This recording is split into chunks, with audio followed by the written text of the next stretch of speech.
Ele tomou um banho d'água fresca no lindo lago do amor, maravilhosamente clara água no lindo lago do amor.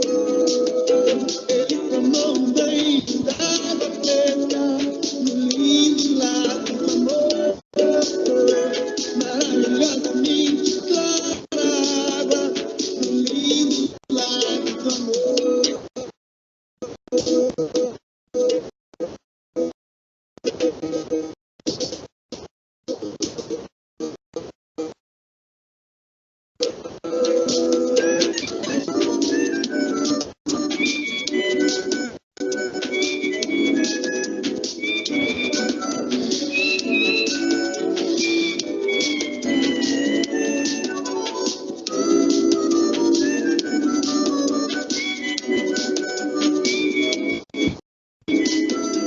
E quem te viu, nem te viu, a sabia já. A lua só olhou pro sol, a chuva abençoou, o vento diz ele é feliz, a águia quis saber, porque o que tudo será, o salto entregou. Ele tomou um banho d'água fresca no lindo lago do amor, maravilhosamente clara água no lindo lago do amor. Ele tomou um banho d'água fresca no lindo lago do amor, maravilhosamente clara água no lindo lago do amor.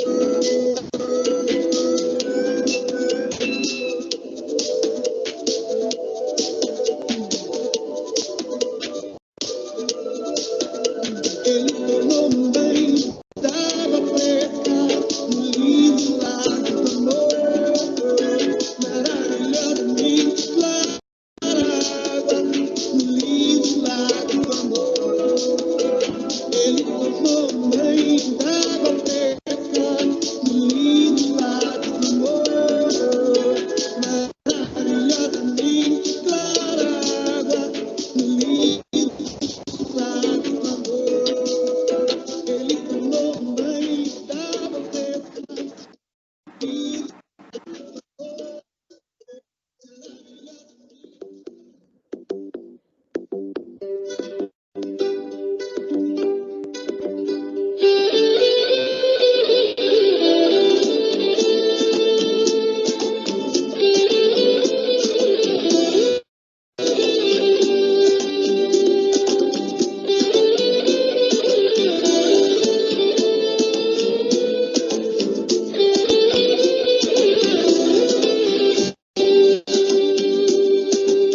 A bruma leve das paixões que vem de dentro, tu vem chegando pra brincar no meu quintal. No teu cavalo feito cabelo ao vento, e o sol parando nossas roupas do varal. Na bruma leve das paixões que vem de dentro, tu vem chegando pra brincar no meu quintal. No teu cavalo feito no cabelo ao vento, e o sol parando nossas roupas do varal. Tu vens, eu já escuto os teus sinais. Tu vens, eu já escuto os teus sinais. A voz do anjo sussurrou no meu ouvido, eu não duvido, já escuto os teus sinais. E tu virias numa manhã de domingo, eu te anuncio nos sinos das catedrais.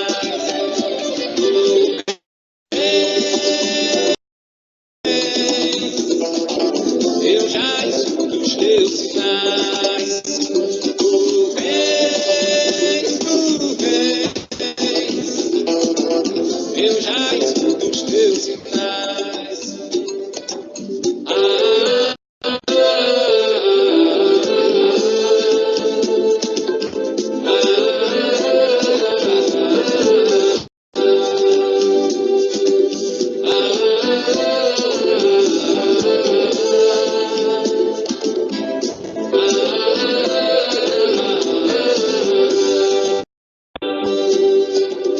Na bruma leve das paixões que vem de dentro, tu vem chegando pra brincar no meu quintal, do teu cavalo feito no cabelo ao vento, e o sol parando nossas roupas do varal.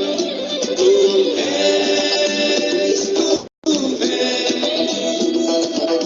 eu já escuto os teus sinais. Tu vens, eu já escuto os teus sinais. A voz do anjo sussurrou no meu ouvido. Eu não duvido, já escuto os teus sinais. E tu virias numa manhã de domingo. Eu te anuncio nos sinos das catedrais. Tu vens, eu já escuto os teus sinais. Tu vens, eu já escuto os teus sinais.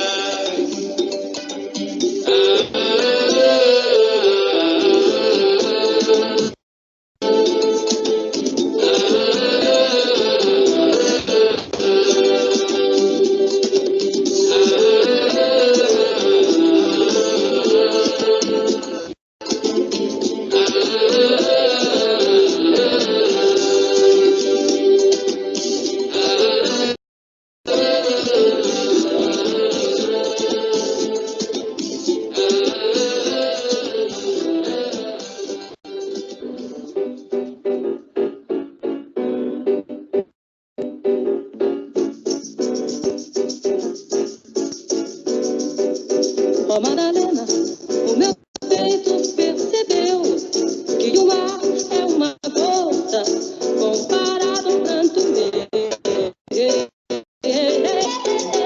Te disser quando nosso amor desperta, logo o sol se desespera e se esconde lá na serra. Madalena, o que é meu não se divide, nem tão pouco se admite. Quem do nosso amor duvide, se arrisca num palpite que o nosso amor existe, forte ou fraco, alegre ou triste. É, Madalena, o meu peito percebeu que o mar é uma gota comparado ao pranto meu. Certa, quando o nosso amor desperta, logo o sol se desespera e se esconde lá na serra. O que divide, tão pouco se admite. Quem do nosso amor duvide, se arrisca num palpite que o nosso amor existe, forte ou fraco, alegre ou triste.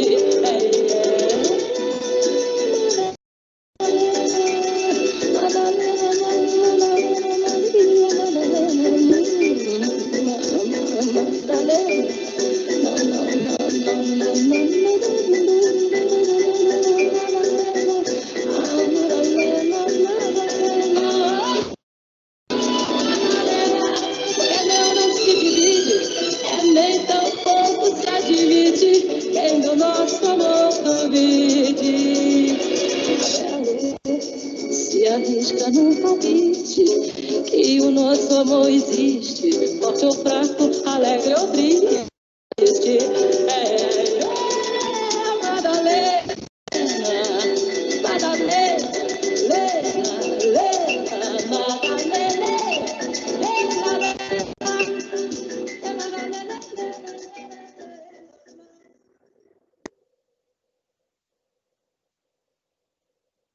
Bueno, buenas tardes. Vamos a arrancar con la sexta charla del ciclo de charlas de divulgación de la SAM.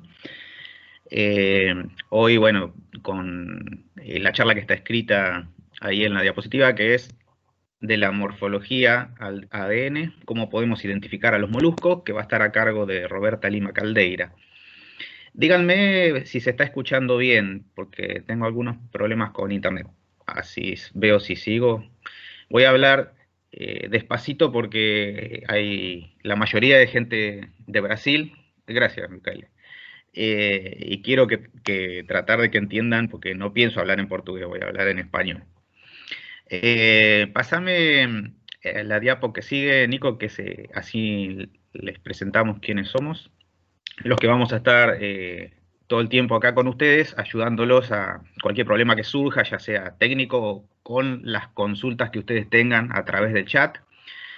Bueno, yo, Claudio de Francesco, que soy el que está presentando ahora, y después están las moderadoras, que son Lucía e Isabela. Hoy probablemente Isabela sea la que más trabaje, porque como habla portugués y también entiende muy bien el español, va a estar prestando atención a todo lo que ustedes vayan escribiendo en el chat. Por supuesto, el que habla en español está Lucía también, así que también participen todos por el chat. Es interesante que vayan dejando ahí todas las dudas que les vayan surgiendo, comentarios. Al final de la charla vamos a ir recopilando todo lo que esté ahí y se lo hacemos a Roberta. O también al final de la charla ustedes le van a poder preguntar directamente a Roberta. Bueno, y también está Nico Cetra, que es el encargado de la plataforma, que va a estar al tanto de que todo esté funcionando lo mejor posible. Así que cualquier problema que haya, también indíquenlo en el chat. Isabela, si estás por ahí, ¿querés comentarles que participen por el chat en portugués, por si no me entendió alguien? Sim, boa tarde a todos, sejam muito bem-vindos a uma palestra, né, do ciclo de palestras da ASAM, Associação Argentina de Malacologia, e fiquem à vontade para escrever todas as perguntas que forem surgindo durante a apresentação da professora Roberta, que ao final vocês podem fazer diretamente ou mesmo nós poderemos perguntá-la, tá bom? Uma boa palestra a todos. Bueno, obrigado. Bueno, y ahora sí, vamos a presentar a Roberta. Un gusto tenerla, Roberta, que es doctora en Biología Celular y Molecular y es especialista en parasitología con énfasis en malacología de parásitos y vectores. Roberta es investigadora en salud pública de la Fundación Oswaldo Cruz, de la Fiocruz, desde 2006.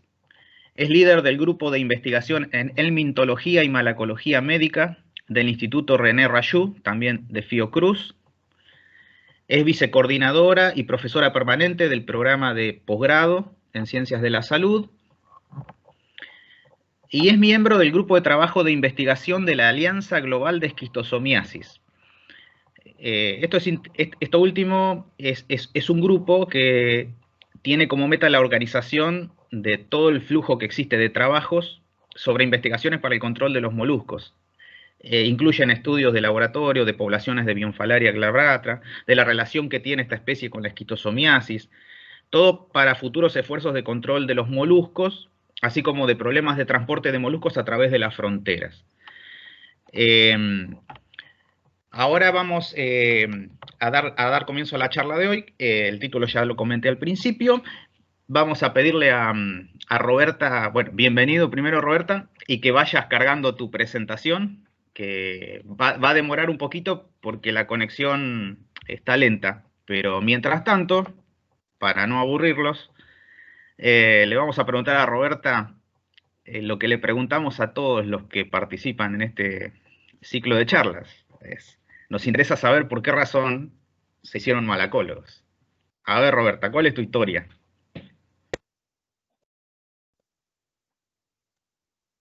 El micrófono está apagado, desligado. Boa tarde a todos. É um prazer estar aqui com vocês. É um prazer enorme participar dessas charlas, me senti muito honrada.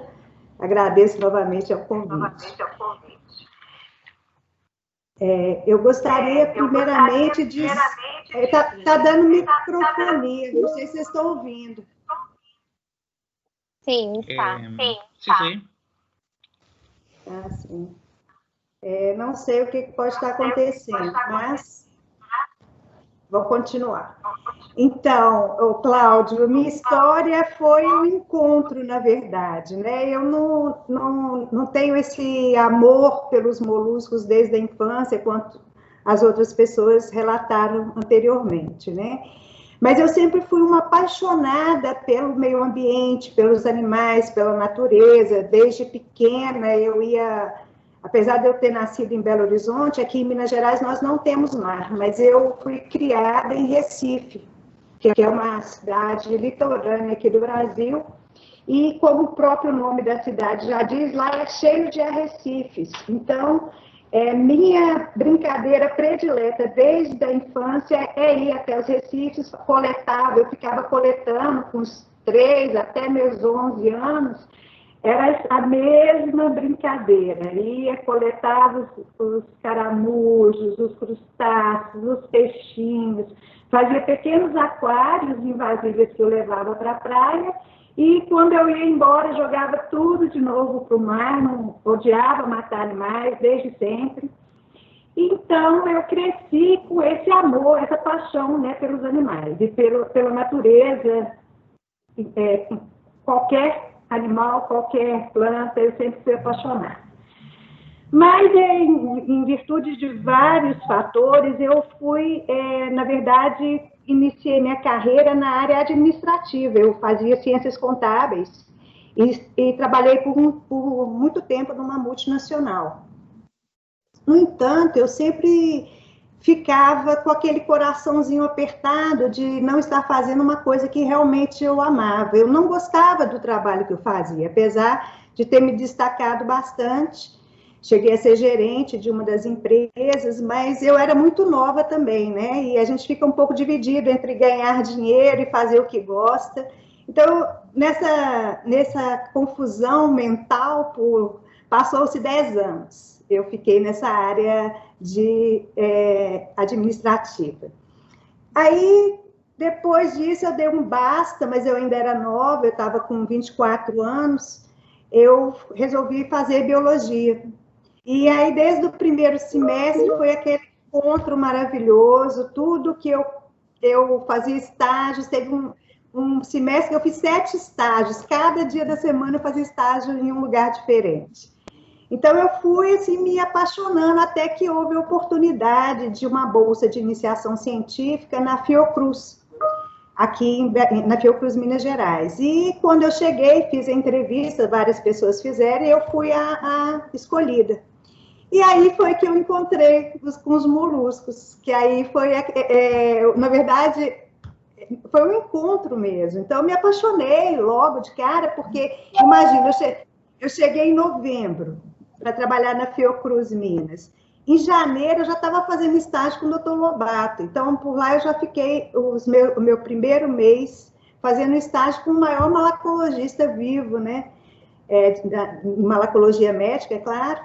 Então, assim, era tudo perfeito, era tudo maravilhoso, e eu fui me envolvendo, terminei a iniciação, fui fazer mestrado em biofalária, em seguida fiz o doutorado já com moluscos terrestres, na investigação de angiostrôngilos, né, que nem ocorria no Brasil na época, eu estudava mais o angiostrôngilos costarricenses, que tinha ocorrência no Brasil.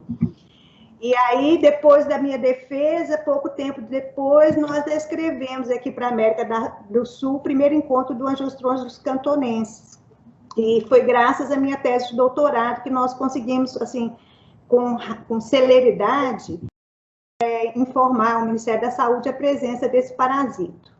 Então, foi assim, a minha história foi essa, e depois em 2006, eu fiz o concurso para ser servidora aqui na Fiocruz, Minas, então eu estou aqui desde a iniciação científica, já passaram 27 anos dessa história. É isso. Interesante, Roberta. mucho tiene que ver ahí el doctor Lobato, parece. Aparecías ahí al lado en una foto con el doctor Lobato. Sim, com certeza. Si querés ya podemos dar inicio a tu palestra porque ya está cargada la presentación. Te cuento que acá hay una persona que está emocionada porque te está viendo y dice que ha citado todos tus trabajos en su posgrado, así que... Ah, que bom, fico feliz. Espero que goste. Como eu falei anteriormente com o Cláudio e toda a equipe, essa apresentação ela foi direcionada, pensada para leigos, né? Principalmente leigos. Então, se tiver muitas pessoas assim interessadas em aprofundar o assunto, aí depois nas perguntas, se eu puder ajudar, a gente pode discutir mais um pouco, mas como o público é amplo, né, e também mesmo quem trabalha com molusco, nem todos vão trabalhar com a identificação, né, aprofundadamente, então a gente pode discutir. Mas então eu fiz uma palestra mais voltada para a divulgação, vamos dizer assim, que eu acho que é o intuito desse encontro, né, a divulgação dos moluscos, tá bom? E aí eu já vou começar, pode começar? Pode começar. Sim. Eu vou desligar minha câmera porque a conexão não está muito boa e eu já tinha feito um teste aqui e fica mais rápido a transição de um slide para o outro, tá bom? Qualquer coisa eu tô ouvindo. Perfeito. Qualquer coisa te avisamos. Ok, obrigada. Então, primeiro, né, boa tarde a todos. Inicialmente, eu gostaria de agradecer o convite para a participação desse ciclo de charlas promovido pela Associação Argentina de Malacologia, com o objetivo de divulgar os conhecimentos sobre moluscos, principalmente para o público leigo. É uma honra para mim participar de um evento da ASAM, pois ela é a mais antiga entidade de malacologia oficialmente registrada nas Américas, o que tenho certeza que proporcionou a ampliação do conhecimento científico deste grupo para todos nós. Vou apresentar para vocês a palestra da morfologia ao DNA, como podemos identificar os moluscos, como o Cláudio já mencionou. Dar nome às coisas sempre foi uma necessidade em toda a história da humanidade. A história da taxonomia remonta à origem da linguagem humana, na era pré-histórica. Há quem diga que a taxonomia seja a profissão mais antiga do mundo, devido à importância de nomear e classificar as coisas para a comunicação e também para saber quais plantas, animais eram comestíveis, venenosos ou representavam algum perigo. Nesse sentido, vale destacar o rico conhecimento do Oriente, com registros importantes, porém negligenciados por centenas de anos. Como a obra do Imperador Vermelho Shennong, publicada há mais de 3.000 anos antes de Cristo. Acredita-se a ele a autoria das primeiras informações registradas sobre plantas, tanto de importância agrícola quanto medicinal, na sua obra clássica, do Santo Lavrador de Raízes e Ervas. É curioso saber a história desse imperador, que ele acabou morrendo em virtude de um experimento que ele fez, que ele experimentava tantas plantas que ele acabou comendo uma das plantas e morreu antes de poder usar o antídoto daquela planta. Muitas informações, né, foram ficando por séculos acumuladas. Diferentes informações sobre vários organismos vivos. E foi com Aristóteles que são estabelecidas ideias que serviram de influência para vários cientistas, como o próprio Linneu. Inicialmente, Aristóteles classificou todos os seres com uma ideia brilhante e, ao mesmo tempo, super simples. Ele dividiu os organismos em plantas e animais. Classificou os animais em aéreos, terrestres e aquáticos, usando como critério o ambiente em que viviam. Considerava ainda os animais com sangue e sem sangue, os animais úteis e os nocivos. tinha uma visão avançada da classificação ao destacar a relevância da organização corporal dos animais para dividi-lo em grupos, o que foi retomado por Linneu 2000 anos depois. Foi Aristóteles também que propôs a divisão dos moluscos pela primeira vez, foi a primeira tentativa de classificação. Ele dividiu os moluscos em Maláquia, que são os atuais cefalópodes, e os Ostradermata, que são os moluscos com concha.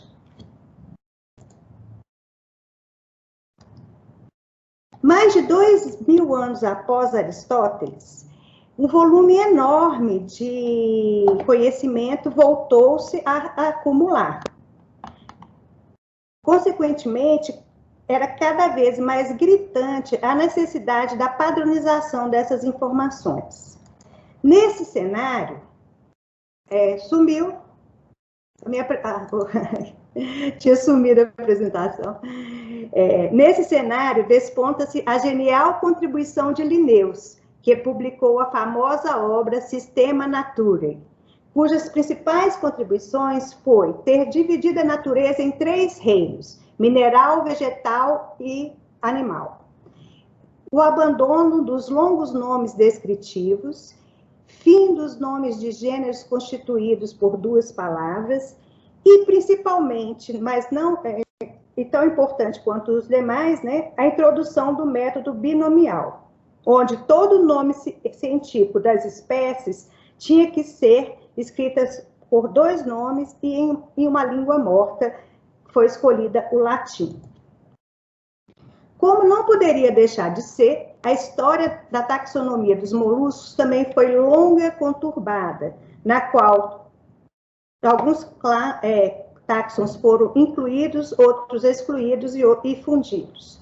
O nome molusca foi cunhado em 1650 pelo naturalista polonês John Johnston, para denominar os cefalópodes e as cracas. Naquele momento, esse nome não ganhou grande aceitação, até ser ressuscitada por Linneu. Esses moluscos, né, eles têm grande importância, eu passei aqui, por vários motivos, como nós temos abordado aqui nas charlas da ação. Pode ser por importância econômica, na gastronomia, na joalheria, por ser moluscos responsáveis por pragas agrícolas.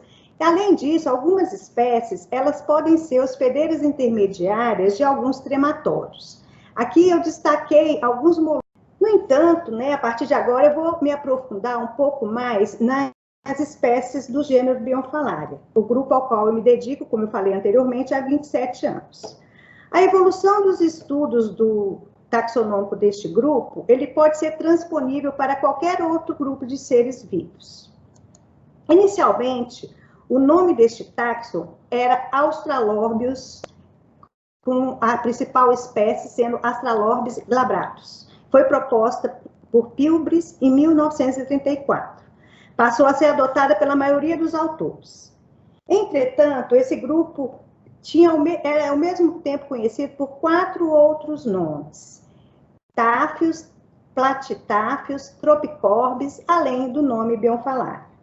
No entanto, em virtude da sua importância para a saúde pública, a escolha do nome correto para esse gênero não pode ser decidida pela simples aplicação da regra de prioridade, uma vez que os nomes antigos disponíveis eram desconhecidos pelo pessoal da área de saúde, que eram especializados em moluscos. Daí criou-se uma grande confusão.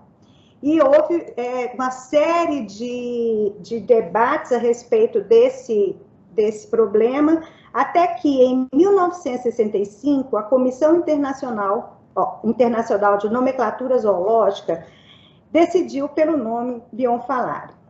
Então, com esse nome definido, né, como representante, né, como nome que representava o nosso grupo, essa espécie foi descrita, o gênero, né, foi proposto por Preston em 1910, quando ele descreveu uma nova espécie chamada Bionfalaria smith, que foi coletada em um lago africano chamado Albert Edvar. Esses aqui são os primeiros registros das conchas desse Abiomphalaria simite, que é a espécie tipo para o gênero. Por muitos anos, a identificação de todos os moluscos era realizada com base apenas nas características da concha, observando uma série de características, como, por exemplo, profundidade e quantidade de giros, tipo de abertura, se você tinha abertura serrilhada, se não tinha, uma série de características. Não só no nosso gênero, né, Abiomphalaria, como todos os gêneros dos outros moluscos. Foi classificado por muitos e muitos anos apenas pela morfologia da concha.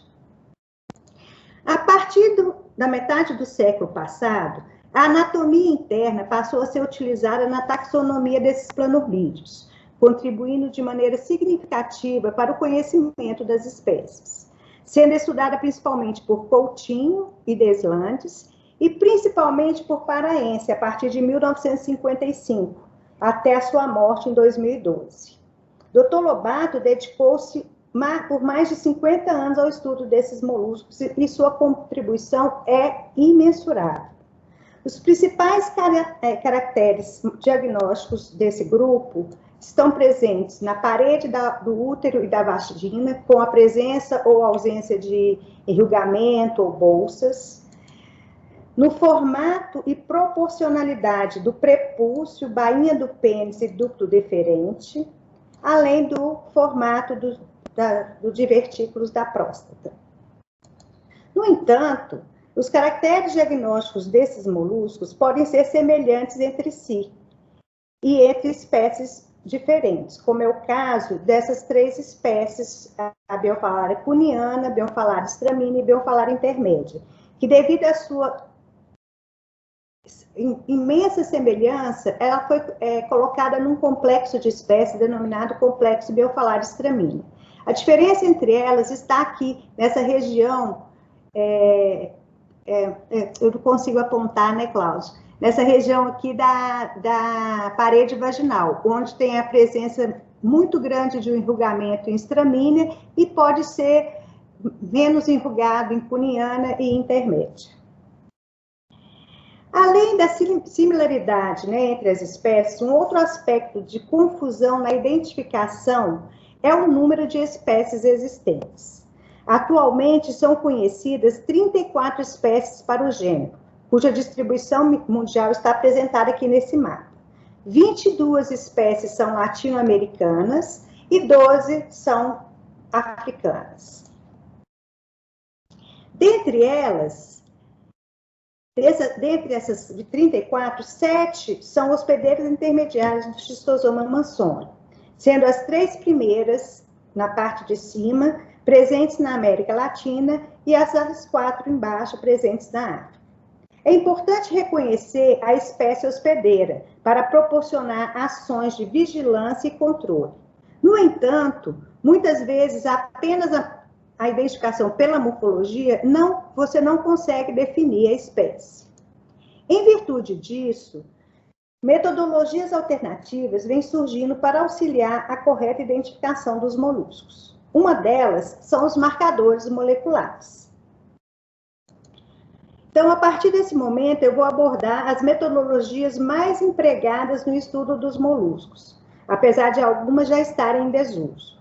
Inicialmente, vou falar da técnica de eletroforese de isoenzimas. Isoenzimas são diferentes formas moleculares de uma mesma enzima e são separadas de acordo com sua carga elétrica ou seu peso molecular. Então, muitos pesquisadores que estudavam Abiomphalaria escolhiam proteínas desses moluscos e corriam nesses géis de agarose para ver se havia diferença no tamanho das bandas geradas, desses fragmentos gerados entre uma espécie e outra. Isso foi utilizado para separar Abiomphalaria glabrata de Abiomphalaria pfeiffer e Abiomphalaria tenagófila de Abiomphalaria glabrata de tenagófila. Outra técnica que foi usada por muito tempo é a técnica de polimorfismo de tamanho do fragmento de restrição. Essa técnica, ela consiste na clivagem do DNA total no caso, né, o DNA total de biofalária, e subsequente digestão com enzimas de restrição conhecidas. Após essa clivagem, é gerado um número enorme de fragmentos, com diferentes tamanhos, que você podemos observar nesse gel. E essas diferenças fazem com que você possa reconhecer e diferenciar uma espécie da outra. Ela foi muito mais usada para detecção de Schistosoma mansoni em biofalária do que propriamente para separar uma espécie de biofalária de outra espécie. Então, em meados de 1970, chegamos à era da PCR, reação em cadeia da polimerase, e com todas as suas variantes. Essa técnica, eu acho que quase todo mundo já ouviu falar, gente, só que não quero que confunda com o PCR da proteína C reativa, porque tem um caso engraçadíssimo, eu fui fazer uma entrevista uma vez com uma estudante, e ela falou, nossa, eu trabalho há muitos anos com PCR, eu falei, que bom, que ótimo. E aí ela entrou, né, foi começar a trabalhar, e eu pedi para ela fazer um PCR, ela falou, mas o que é isso? Ela trabalhava com proteína C reativa. E a gente queria trabalhar com reação em cadeia da polimerase. São duas coisas completamente diferentes, tá? Então, o que é essa técnica? Ela baseia-se na amplificação de um fragmento do DNA que se quer estudar. E como é que é feito isso? Você faz como se fosse um recorte do DNA. Com esse recorte que você quer estudar, esse pedaço ele vai ser multiplicado e amplificado várias vezes dentro de um tubo, e você então vai ter apenas aquela região de interesse para você estudar. Essa região ela pode ser visualizada em géis, pode ser por colorímetros, ou ainda você analisar as sequências que existem dentro desse fragmento. Uma das primeiras variantes da PCR utilizadas no estudo do molusco foi a amplificação aleatória do DNA, uma técnica conhecida como RAPD. Nesta técnica, utiliza-se o iniciador inespecífico, que poderá se ligar a diferentes regiões do DNA. Mas para a separação de espécies do gênero biofalária, essa técnica não foi eficaz. Como vocês podem ver nesse gel que eu apresento aqui, como é semelhante o perfil de Biofalária glabrata com Biofalária tenagófila e Biofalária extremina.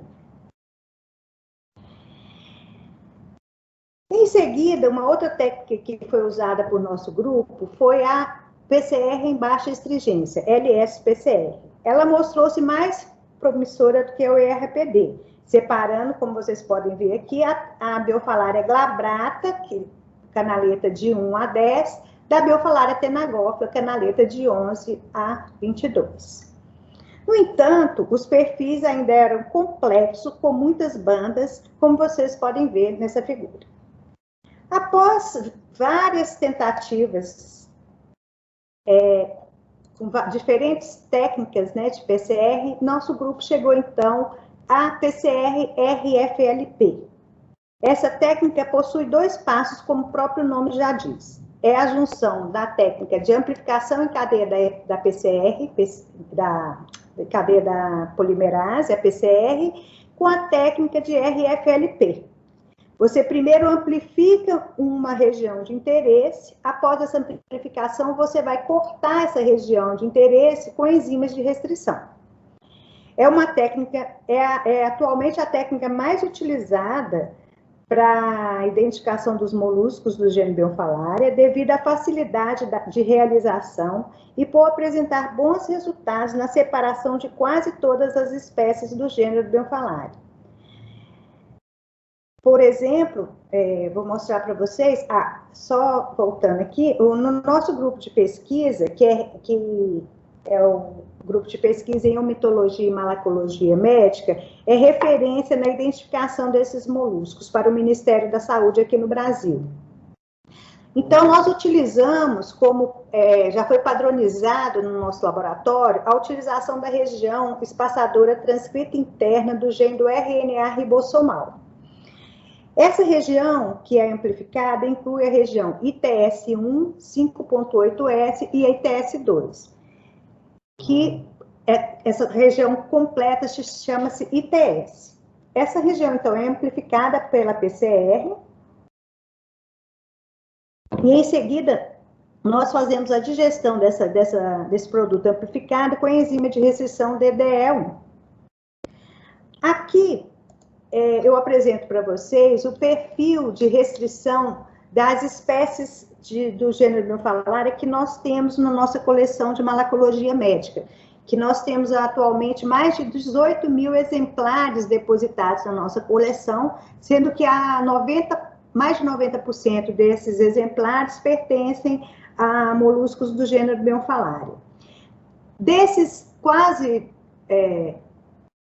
20 mil exemplares, né, nós temos 15 espécies e uma subespécie, tá? Para quase todas elas, a gente já conseguiu o perfil espécie específico, como vocês podem ver aqui. Na canaleta 1, nós temos o padrão de peso molecular, mas da canaleta 2 até a 17, nós temos um perfil para cada espécie de molusco do gênero que ocorre aqui na América Latina. Além disso, outra forma de você separar os moluscos é pela comparação de suas sequências nucleotídicas. Pode se amplificar pela PCR, em qualquer região do seu alvo, né, que você queira estudar. Você vai sequenciar após a amplificação e submeter essas sequências a programas de análise de bioinformática. Após as sequências estarem acuradas e já terem sido utilizadas pelo pesquisador para o fim que ele propôs, elas podem ser depositadas em bancos públicos, tal como o NCBI. Além disso, além do NCBI, que é o maior banco de sequências do mundo, desde 2002, muitos taxonomistas estão empregando a técnica de DNA barcode. Essa técnica foi proposta por Ebert e colaboradores em 2002. Essa metodologia, ela é uma metodologia de caracterização de espécies utilizando uma pequena sequência de DNA, que apresente baixa variabilidade intraespecífica, mas sensível variabilidade interespecífica. Os autores fizeram uma metáfora dos códigos de barra de produtos, né, de supermercado, por exemplo, sugerindo que no futuro todos os organismos terão um pedacinho do DNA sequenciado e depositado num banco de dados no mundo que poderá ser reconhecido assim que você fizer a busca, né, por essa sequência que você possui para você comparar. É como se fosse um código de barras realmente. De fato, esse sonho vem se tornando-se realidade, com a criação do banco de dados denominado Barcode International Barcode of Life, onde atualmente, esses dados são de ontem, 1º de outubro de 2020, estavam depositados mais de 11 milhões de seres vivos, sendo que 8 milhões de espécimes já possuíam barcodes, totalizando mais de 600 mil espécies. Para os moluscos, existem mais de 200 mil moluscos depositados, sendo mais de 79 mil com espécimes que já têm barcode, representando mais de 16 mil espécies que possuem barcode desse banco Barcode of Life. Além de sequenciar apenas uma região ou algumas regiões do DNA para caracterizar as espécies, existe ainda propostas independentes de sequenciamento do genoma de alguns organismos. Para os moluscos, foram sequenciados até o momento 6 genomas completos, dentre eles o de Bionfalaria glabrata, que eu tive a honra de participar com um grupo do COADEMA lá do Novo México. É importante aqui destacar que esses são genomas nucleares completos. Fora isso, nós temos vários genomas de DNA mitocondriais sendo sequenciados de inúmeros moluscos também, no intuito de utilização para estudos tanto evolutivos ou diferenciação de espécies. Existe ainda uma infinidade de técnicas que eu não abordei aqui nessa apresentação, porque algumas fogem do meu, né, conhecimento. Mas é importante enfatizar que o uso da taxonomia integrativa, que é o mais importante na atualidade para você estudar um organismo, é o melhor caminho para você caracterizar um grupo, utilizando dados moleculares, ecológicos, biogeográficos, comportamentais, fisiológicos e etc., sempre associado à morfologia.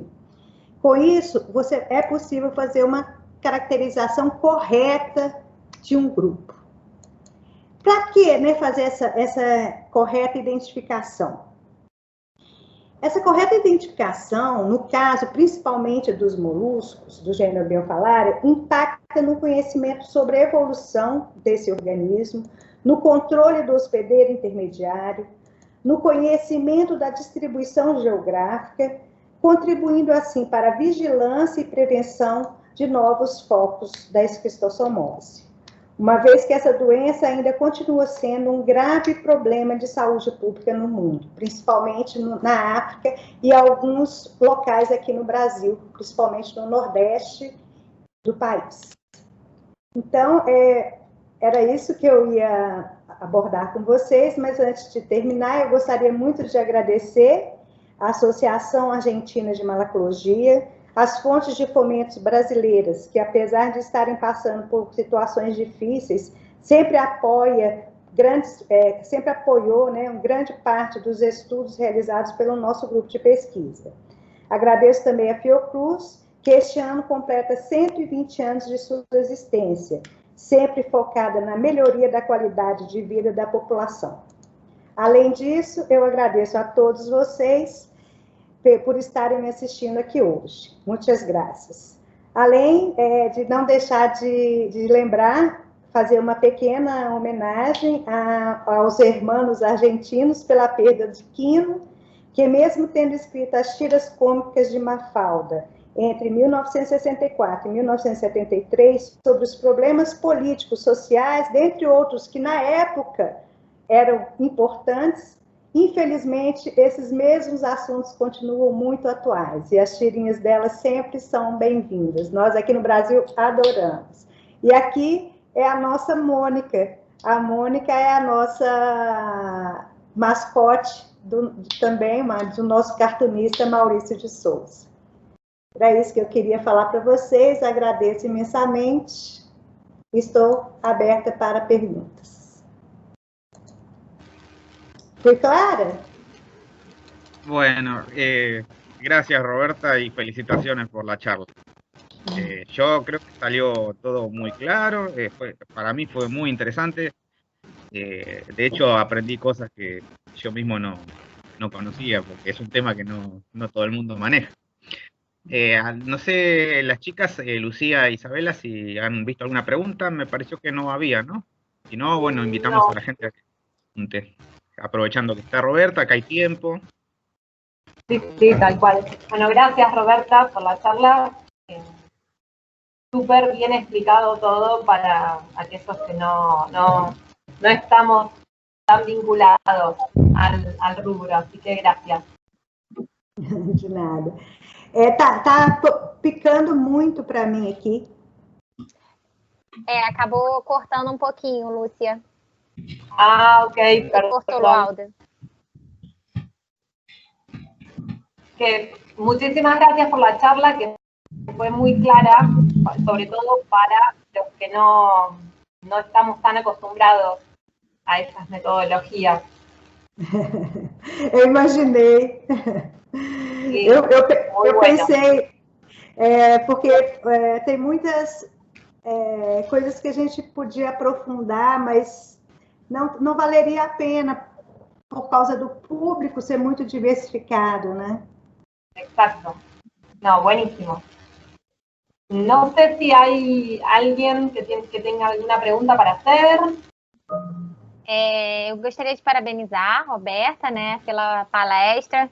A gente também conta aqui com um público muito da graduação, que ainda está assim, a gente conversou um pouquinho, né, não se decidiu ainda o que vai fazer, então acredito que a palestra foi muito esclarecedora, mostrando essa importância da taxonomia e da difícil tarefa de identificar uma espécie, né? Todos os seus entraves e todos os seus caminhos. E eu queria, antes de mais nada, talvez a gente tenha aqui já uma pergunta do Eric. Antes da gente fazer a pergunta do Eric, se a Gabriela quiser falar, ela no início tinha falado que ela tinha citado muito você nas pesquisas dela do mestrado, então era uma honra assistir sua palestra. Então, se ela estiver por aí e quiser falar, dar uma palavrinha, você pode ficar à vontade, Gabriela.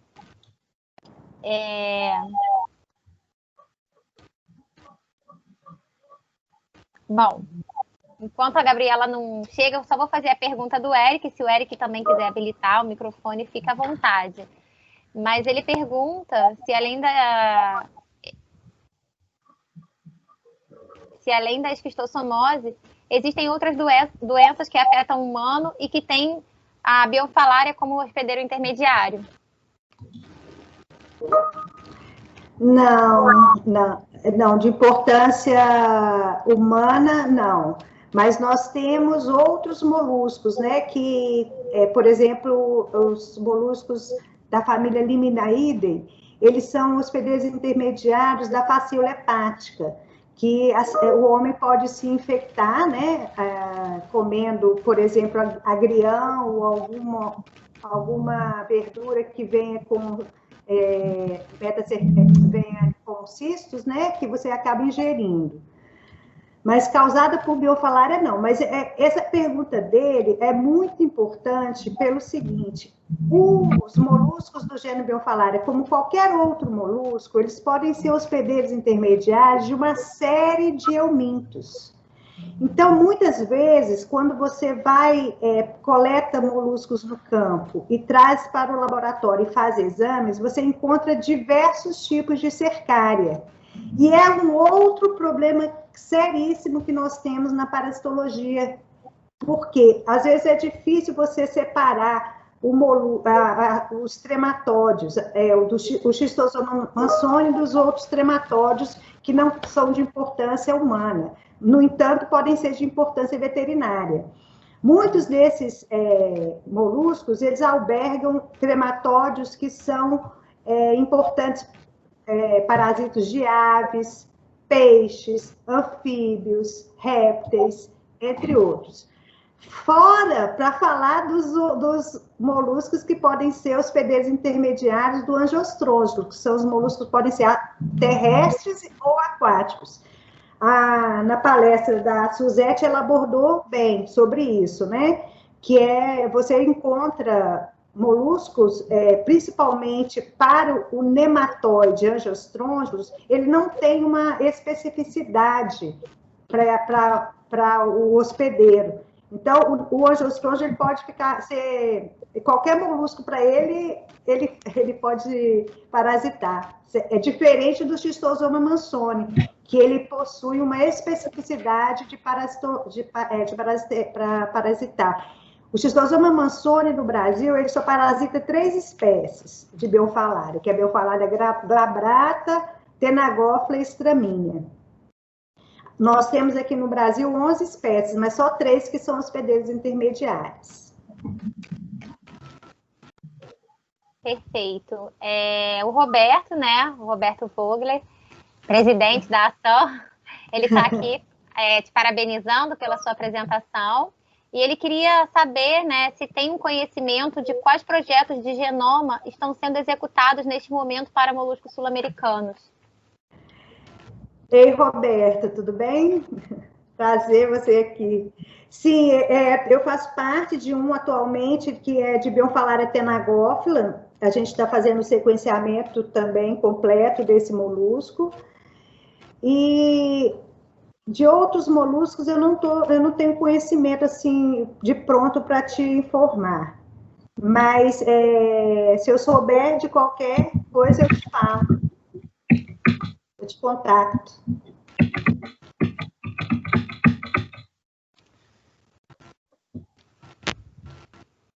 Bom, a Ana Gabriela falou que o microfone dela não estava conseguindo habilitar, que falou da pesquisa, mas ela disse que ia colocar a pergunta por aqui. Acho que foi. Ahí la Quer hizo la fazê-lo? pregunta.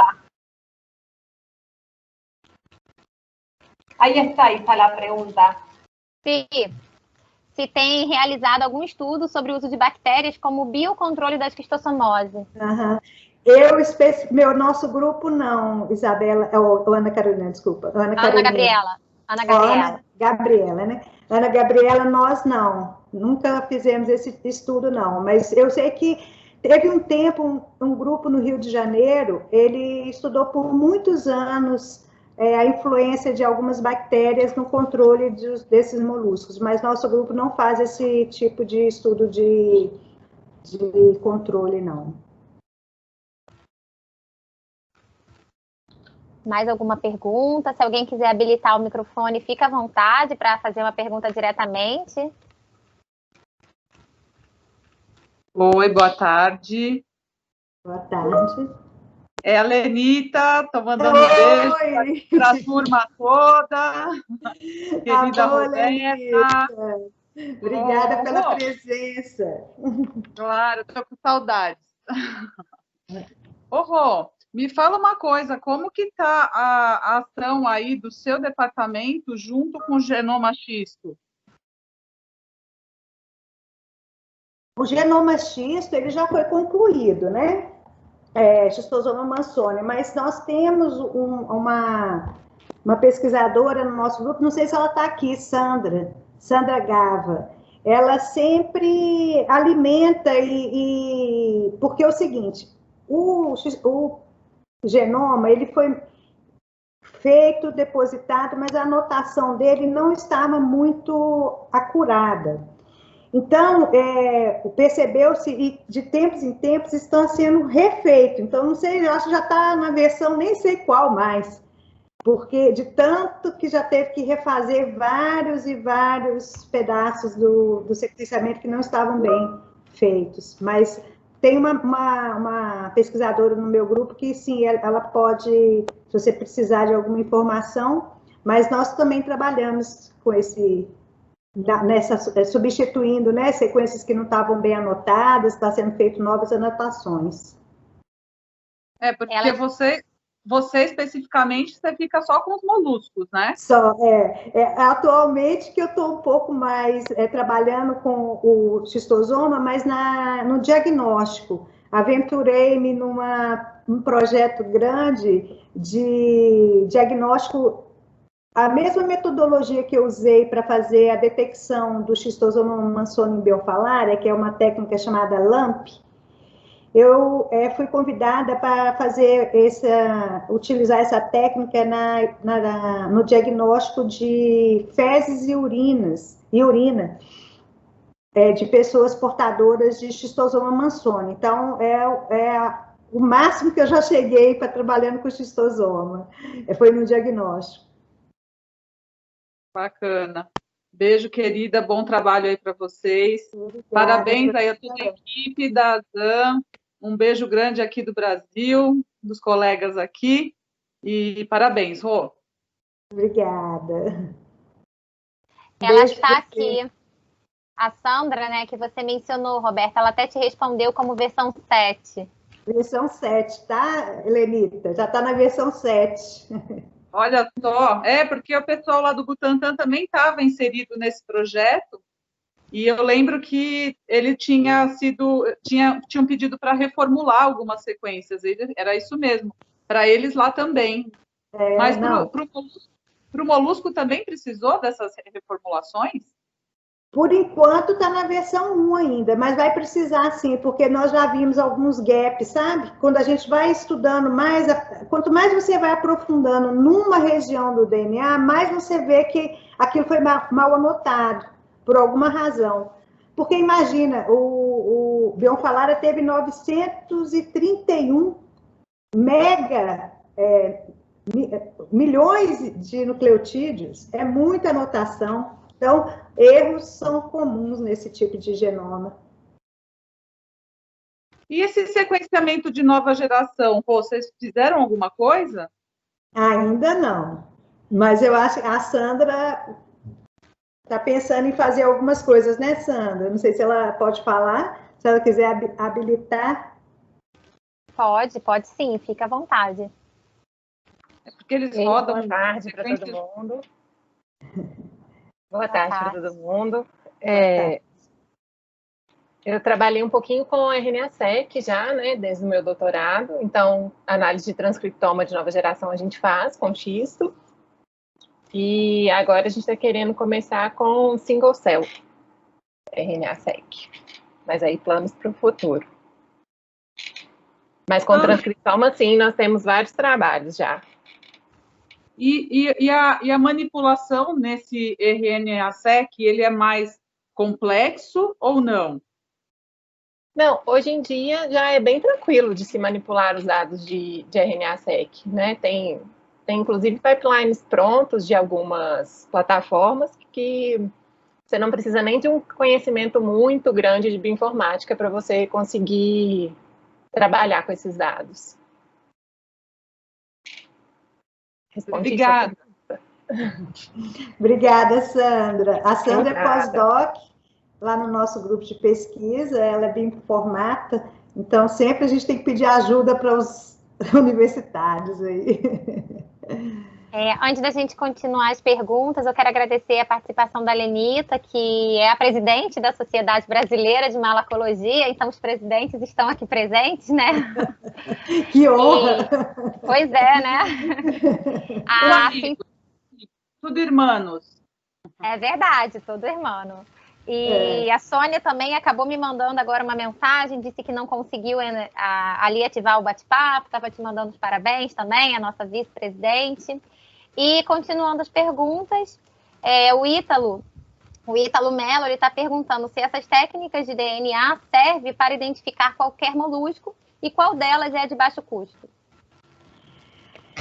Servem para qualquer molusco, sim, e o baixo custo é muito relativo, né? Depende da infraestrutura que você já tem no seu laboratório. Se você tem, um laboratório que já tem, pelo menos, já utiliza a PCR, por exemplo, você precisa de um termociclador e um aparato de eletroforese. Se você já tem essas coisas e já são utilizadas rotineiramente no seu laboratório, a técnica que eu indicaria para ele é a PCR-FLP, porque ele pode ver, não sei qual molusco que o Ítalo trabalha, mas faz uma busca rápida no GenBank, você vai saber primers que podem se amplificar para esse grupo, depois a gente corta com enzimas de restrição e você vai ter o perfil para diferenciar uma espécie da outra. Então, se ele tem o aparato, né, para PCR, ótimo, porque ele vai ter o custo só de comprar os reagentes para PCR e RFLP. Caso não tenha, aí fica um pouco mais complicado, é melhor, se ele não for fazer essa implementação no laboratório como rotina ou uma linha de pesquisa, é melhor ele conseguir alguma colaboração de grupos que já tenham essa estrutura, porque às vezes só para fazer um experimento, 2, não vale a pena você comprar um aparato desse, né, que não é barato. É barato para você ter e usar milhões de vezes, aí fica super barato, mas é caro para você usar poucas vezes, como qualquer coisa, né, gente? Tem os aparelhos e os reagentes, né? Que exatamente. Parece. Agora a Ana Gabriela colocou a pergunta dela aqui, né? Que ela não conseguiu habilitar o microfone. E ela está perguntando que consideração pessoal você tem sobre o uso de biocontroles, né? De controles biológicos. Principalmente, acredito eu, voltado para a questão da esquistossomose, né? Com a bionfalária, com as espécies de bionfalária. Sim. É uma questão muito delicada, porque você pode estar introduzindo um problema ao invés de uma solução. Mas, se é um trabalho bem feito, vou citar 2 exemplos aqui que eu gosto. Não sei se vocês já ouviram falar do projeto Wolbachia, Wolbachia é uma bactéria, ok? ela é natural de artrópodes e que, para o Brasil e para alguns lugares do mundo, como o Vietnã, Austrália e alguns outros países, eles fizeram um projeto chamado Elimina Dengue. Eles introduziram essa bactéria em Aedes aegypti, que não existia essa bactéria, tá, gente? É importante frisar que nesse mosquito não tinha essa bactéria natural, não.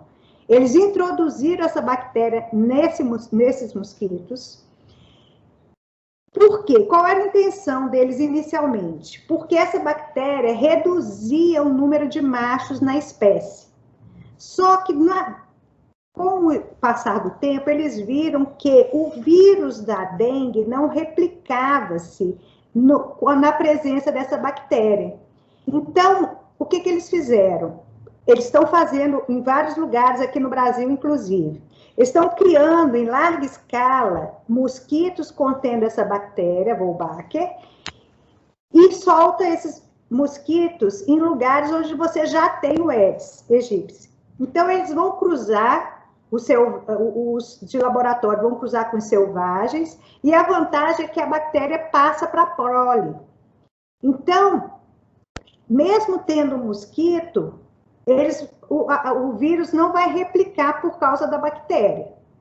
Então, esse controle é maravilhoso. Se você está falando um controle desse tipo, e também foi feito com uma série de cuidados, é um estudo que já tem mais de 10 anos, vários países fizeram ao mesmo tempo, em situações completamente diferentes, então foi um controle de sucesso, tá? Esse caso eu gosto muito. Outro caso que eu também gosto é você colocar, por exemplo, espécies, vamos dizer assim, modificadas geneticamente para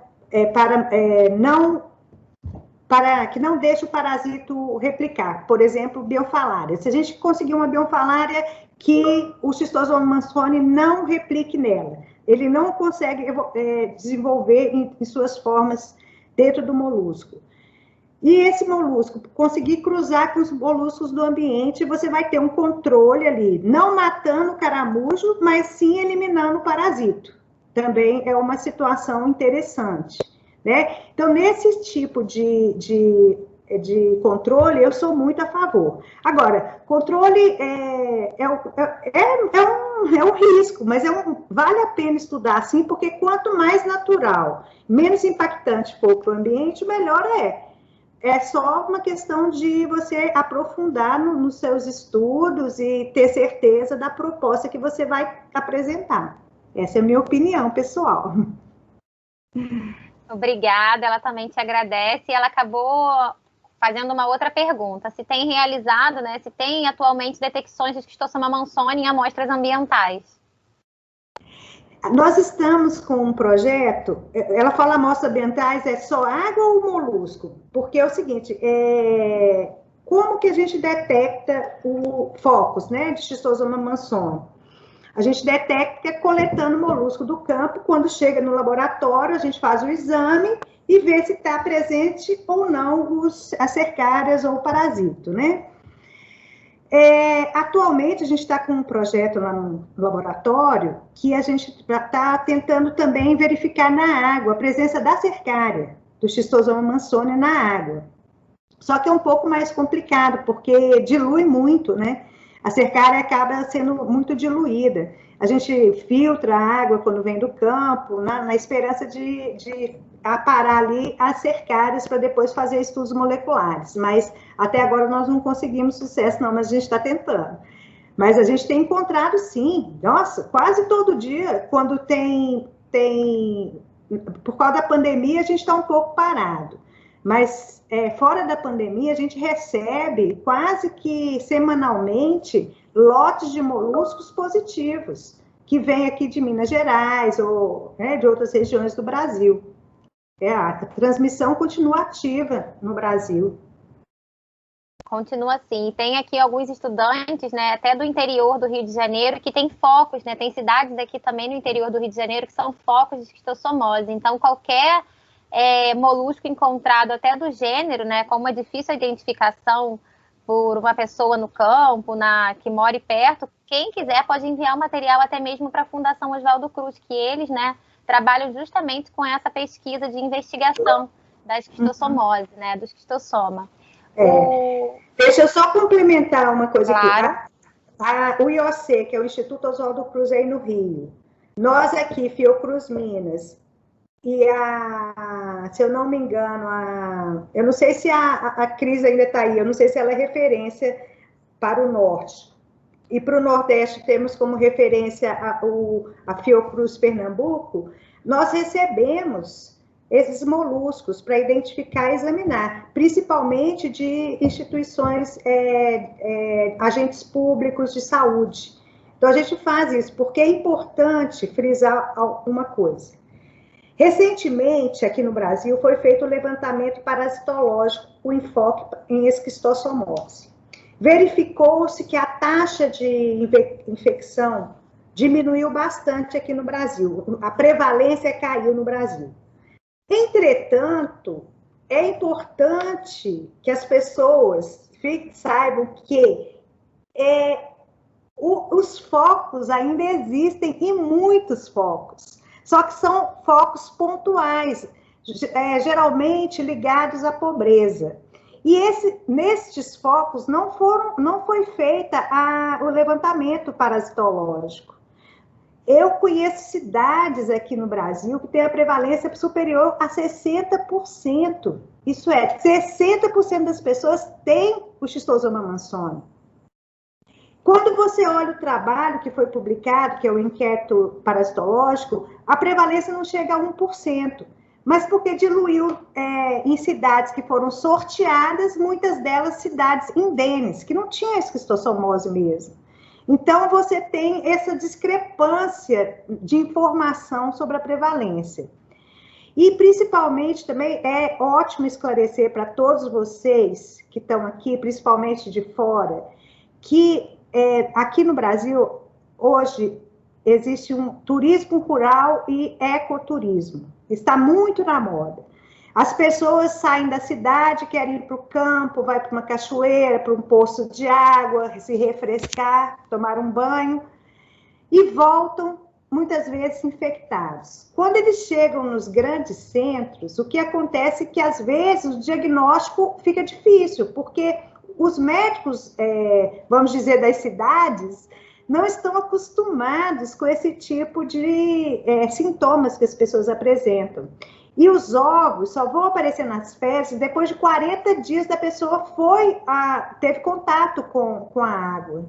Então, às vezes, ela fica com aquele mal-estar sem o diagnóstico. Às vezes tem diarreia, enjoo, coceira, tudo por causa da infecção, mas o diagnóstico não, aí faz exame de fezes, está negativo, exame de fezes está negativo. É porque os ovos ainda não, os parasitas ainda não colocaram os ovos, ok? Só queria fazer esse parênteses, porque essa questão epidemiológica é muito delicada, e a gente tem que ficar bem atento.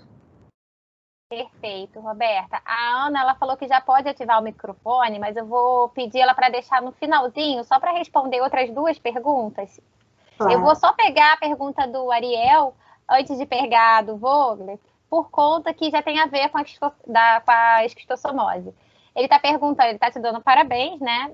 Te felicitando, e se tem alguma hipótese por que não tem esquistossomose na Argentina, considerando que tem os hospedeiros intermediários. Uhum. Olha, não tem ainda, sinto informá-los. Mas vai ter.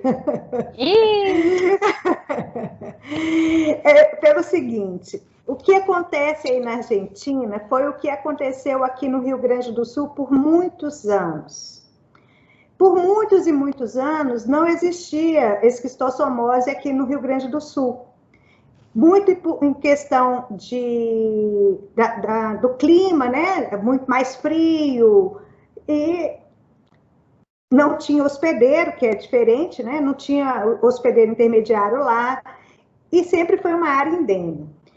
No entanto, com essa aumento da mobilidade entre pessoas de estados diferentes, principalmente dos estados onde você tem muitas pessoas positivas para Schistosoma mansoni, indo para o sul, começou então em alguns lugares, aparecer foco da bionfalária. Tanto é que em 98, nós registramos pela primeira vez o encontro de bionfalária glabrata perto de Porto Alegre. E foi interessante que, quando a gente identificou o molusco, não havia nenhum caso ainda de Schistosoma mansoni. Mas, como é sabido pelos epidemiologistas, que quando você tem a presença de bionfalária glabrata, consequentemente você vai ter a esquistossomose, então os epidemiologistas do Rio Grande do Sul, principalmente ali o pessoal da PUC, o Carlos Greff, eles ficaram já de olho, começando a fazer uma série de investigações em pessoas, né, fazendo exames parasitológicos em pessoas que frequentavam aquela coleção hídrica que foi encontrado o molusco. E passou-se um tempo, encontrou-se as pessoas positivas para schistosoma e os moluscos infectados também foram encontrados. Então, respondendo ao Ariel, que bom que você está aqui, um abraço grande. Então, eu acho que daqui a um tempo, essa é uma questão de tempo, vocês vão acabar tendo, principalmente se chegar até vocês, a bionfalária glabrata. Porque ela é a principal hospedeira e ela tem uma capacidade enorme de se adaptar a ambientes diferentes, e ela acaba, se está mais frio, ela vai se adaptar a clima mais frio, se está com mais salinidade, também ela se adapta bem. Então, você vai ter esse problema, infelizmente, se não tiver uma boa vigilância aí, vocês podem ter esse problema. Mas, por enquanto, pode ser muito por causa do clima. É desfavorável. Vamos lá, então. Agora para a pergunta do Roberto, né, uma outra pergunta.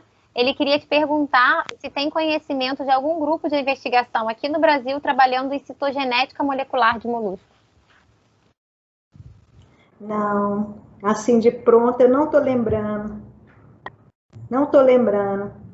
Se eu souber, eu falo para o Roberto. Tá, Roberto? Que bom que você está aqui. Um abraço para você também. E agora, se a Gabriela quiser habilitar o microfone e falar um pouquinho, fica à vontade.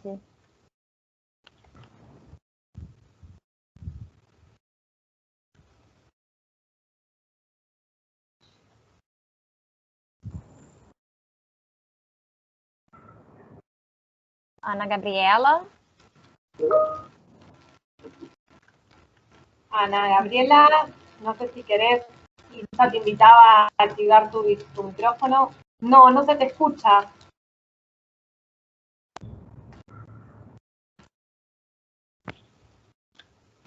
No, se ve que hay algo que no está del todo activo.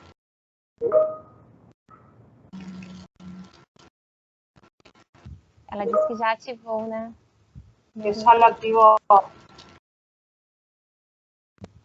Ah, que pena. É a modernidade. Capaz que desde Teams tenés que seleccionar otro micrófono. Capaz que el que está activo desde la computadora no es el mismo desde la plataforma.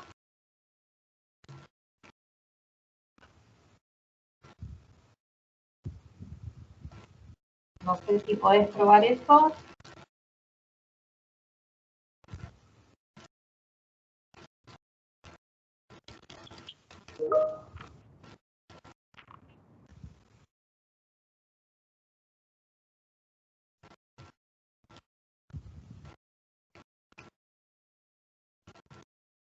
Não sei também se Nico pode habilitar o micrófono, não sei. Sí, es que habilitado lo debe tener, pero debe tener una cuestión de audio o con la plataforma o desde su computadora. Ahí se escucha ruido de alguien. Ahí estoy mirando, pero acá aparecen como deshabilitado el micrófono. Capaz que lo tiene deshabilitado desde la plataforma, pero no desde su computadora. Algo así debe pasar, sí, porque aparece como deshabilitado.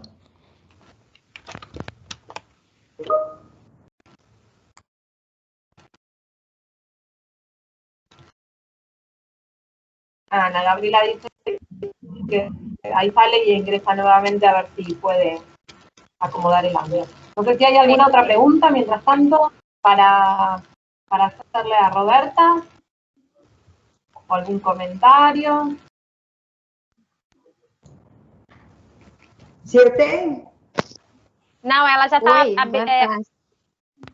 Oi. Oi, é a Ximena. Eu tô sem câmera porque eu tô com a roça, né? Sempre. Então eu não vou ter câmera. Boa tarde, Roberta. Boa tarde. Primeiro queria te parabenizar pela palestra, realmente muito esclarecedora. Eu queria fazer uma pergunta em referência aos marcadores para identificar a bionfalária, as espécies. Se que tem sido funcionado melhor para você? O uso do COI ou o uso de ITS? Qual seria o recomendável? Ximena, sua pergunta é a pergunta, assim, que hoje é porque quem estuda marcadores para identificar e fazer filogenia, essa é uma questão muito sensível, né? Qual marcador usar?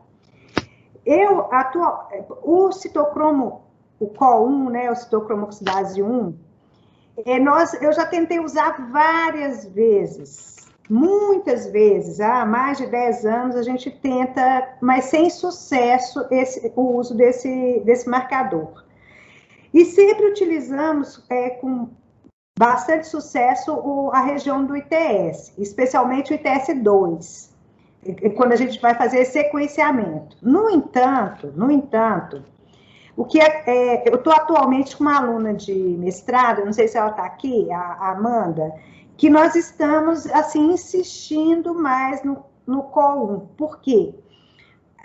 A gente quer fazer o depósito lá no Barcode of Life. A gente já fez alguns depósitos lá, sabe? Mas a gente quer ampliar o número de depósitos da nossa coleção nesse banco de dados. E lá, eu não falei porque é muito específico, mas você pode depositar outros marcadores, não só o citocromo oxidase subunidade 1. Você pode, aquele marcador que for melhor para a sua espécie, você também pode depositar nesse Barcode of Life, para ser o seu barcode. Então, a nossa intenção agora, ela está se dedicando, assim, de corpo e alma a esse projeto e ela já está conseguindo, parece, bons resultados. Alguns dados ela pegou na literatura de sequências que já estavam disponíveis no GenBank e agora ela está fazendo o sequenciamento aqui mesmo, aqui na Fiocruz Minas, sabe? Então, assim, os dois são bons e os dois vão contribuir, não sei qual estudo exatamente que você quer fazer, mas por ser DNA mitocondrial, que é o CO1, ele vai te dar uma resposta evolutiva interessante, porque a evolução do DNA mitocondrial é diferente do tempo evolutivo do DNA nuclear, que é quando a gente estuda o ITS, né? A gente vai estar vendo a velocidade evolutiva dentro de um gene nuclear. Só que, um detalhe, o ITS não é um gene, né? Diferente ainda do CO1, que o CO1 é parte de um gene. Então, são muitas diferenças que eu acho que importantes até se você conseguir usar os dois marcadores para você ter dados mais robustos. E eu incentivo, inclusive, essa estudante minha, assim que ela terminar, ela tentar outros marcadores, porque quanto mais marcadores nós tivermos, mais robusta será a nossa análise quanto aquele organismo que a gente está estudando. Concordo. Muito obrigada, Roberta. De nada. Não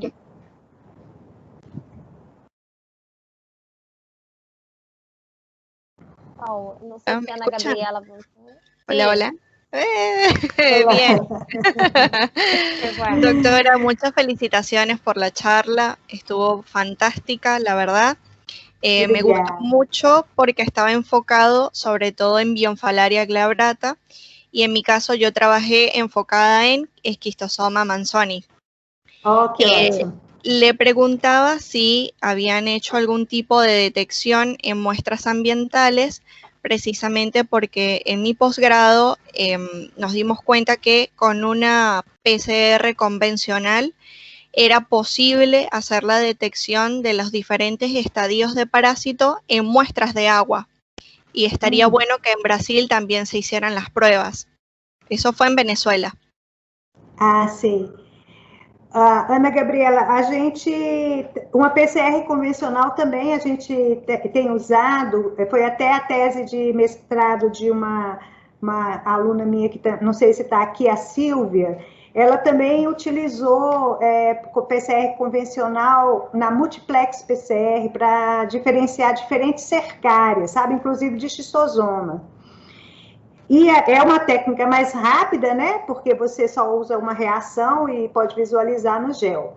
Mas na água a gente não conseguiu ainda. O que nós fizemos primeiro? Nós pegamos uma quantidade razoável de litros de água do campo, trouxemos para o laboratório, filtramos em papel de filtro e depois cortamos aqueles papéis de filtro e extraímos o DNA dele, para ver se a gente encontrava, detectava, né, o DNA do schistosoma, mas a gente não conseguiu. Mesmo em água do moluscário, de onde a gente cria os caramujos em laboratório, nós temos a criação, né? E eles ficam restritos a um espaço pequeno com água. E lá eles liberam espontaneamente as cercárias. Então, nós pegamos essa água também, filtramos ela no papel de filtro, cortamos as bolinhas e não conseguimos detectar o schistosoma. Como é que você fez?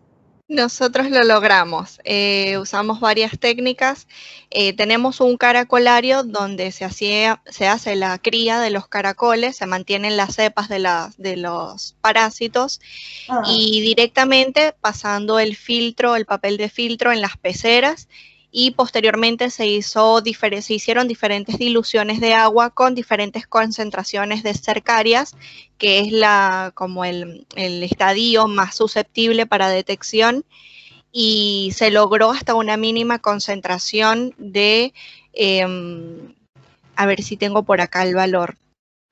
Estuvo súper interesante porque tuve que durante un año hacer estandarización de la técnica, tomando varias metodologías diferentes.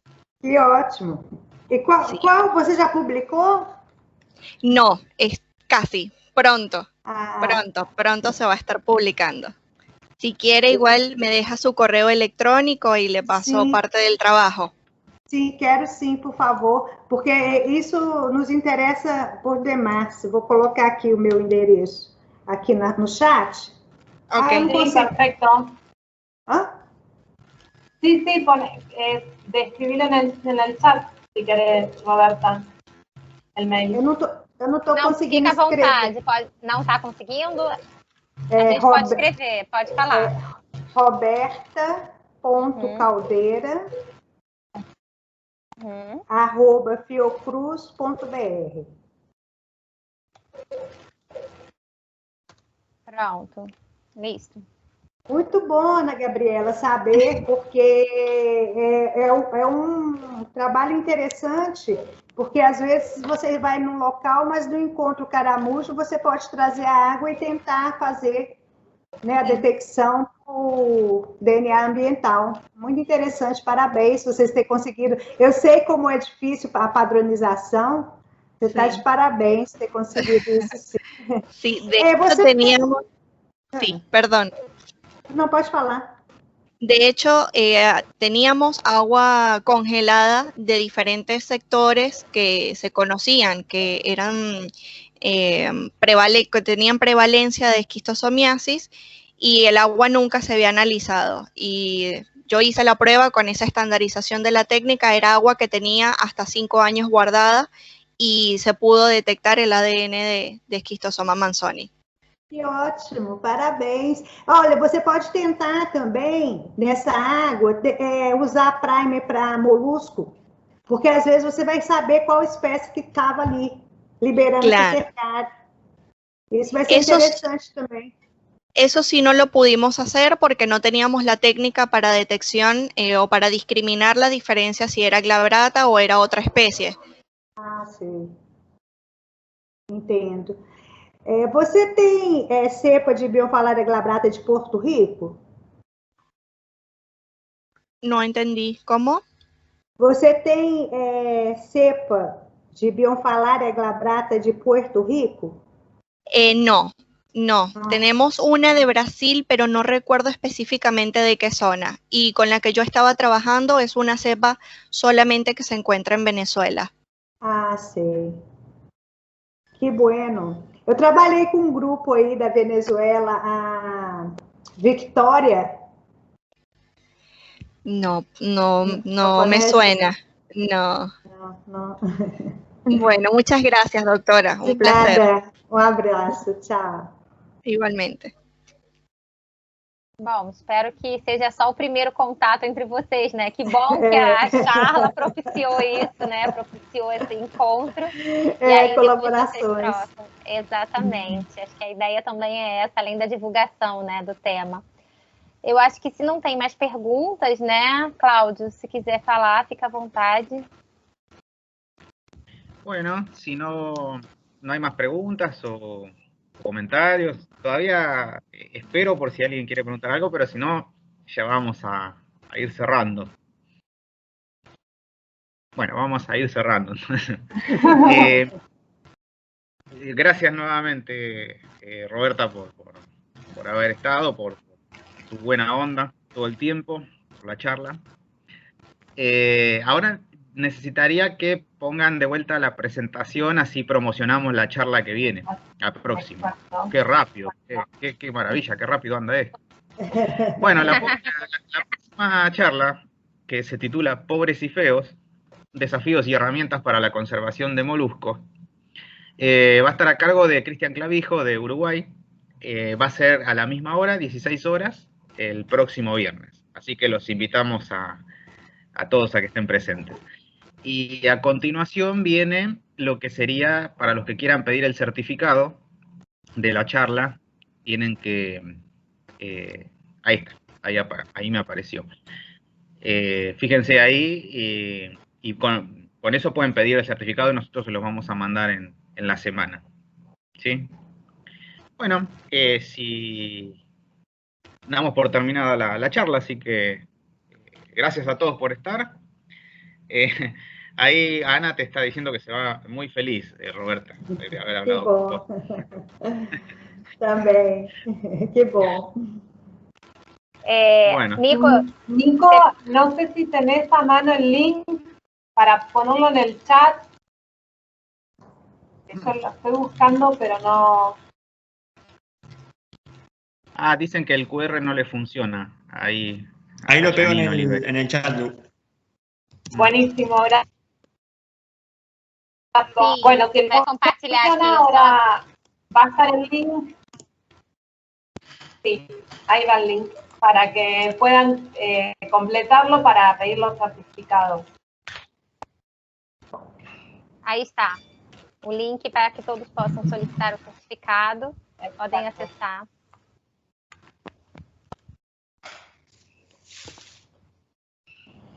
Janine, se o da semana passada não funcionou, eu anoto aqui e faço aqui o certificado e te envio por e-mail, tá bom? Não tem problema, não. Eu fiquei também sem 2 certificados, eu esqueço de pedir, eu já pedi para a Lúcia, né, Lúcia? Sim, toda responder. Depois te los voy a enviar.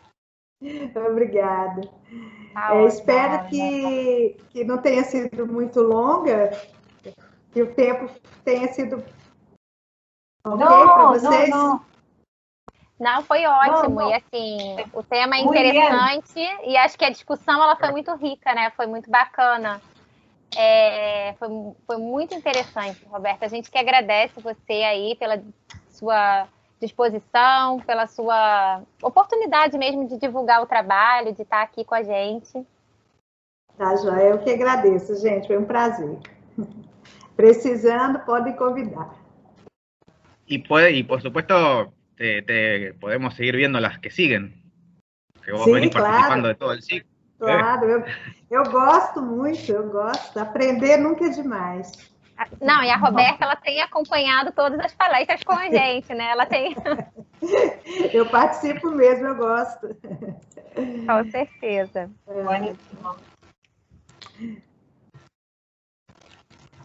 Bom, bastante pessoas aqui. Não sei se você pode acessar o chat. Você consegue visualizar o chat, Roberta? Tem bastante parabéns aí. Ah, estou vendo. Que bom. Ah, então tá bom.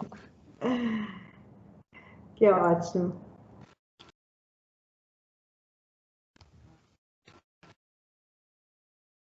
Várias pessoas.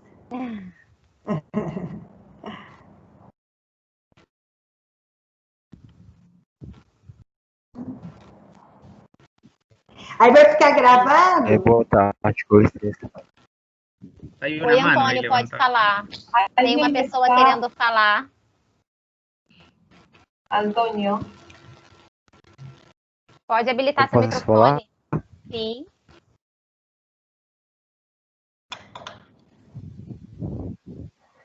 Boa tarde, meu nome é Giovanni Carvalho, mandei em Ciências Biológicas. Vocês estão me ouvindo? Sim. Sim.